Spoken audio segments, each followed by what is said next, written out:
Hər kəs salam dostlar.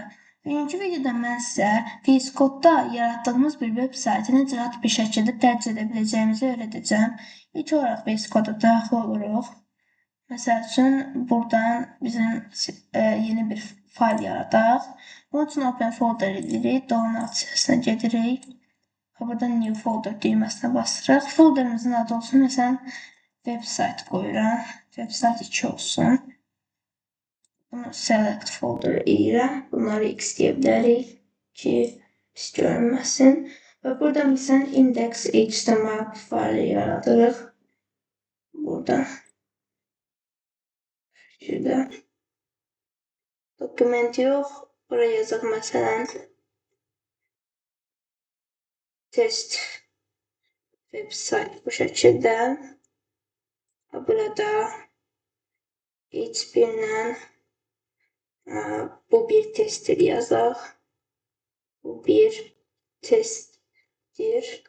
Bu şəkildə və aşağıdan da paragrafla paragraf made by doğru yazdım yazmıram, made by tıbbi yazdım və doğru bağlayıb görmüş. Burada məsələn 1, 2, 3, 4 yazaq ki Translucent Taskbar app'ına adına oxşamasın. Ona görə bu cür yazdım ki oxşamasın. İndi bunu biz necə edə bilərik? Gəlirik hansı bir browser, məsələn Google'a.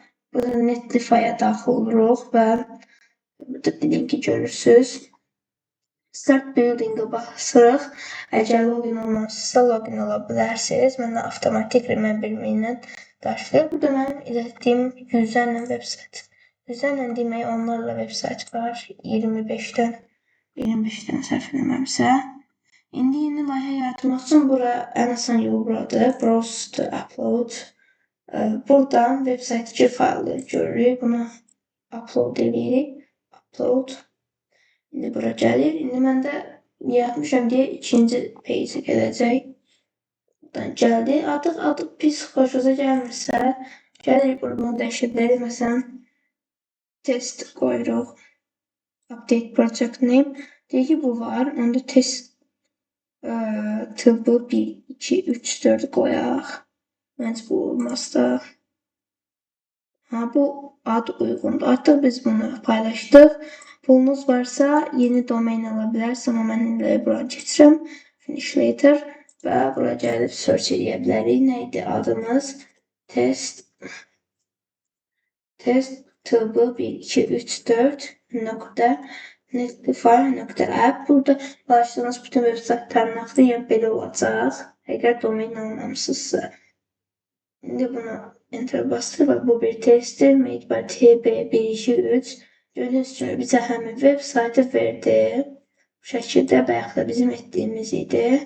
Ümidvarım bəyəndiniz, izahlı şəkildə anladınız. Növbəti layihələrdə və izah videolarında görüşənədək.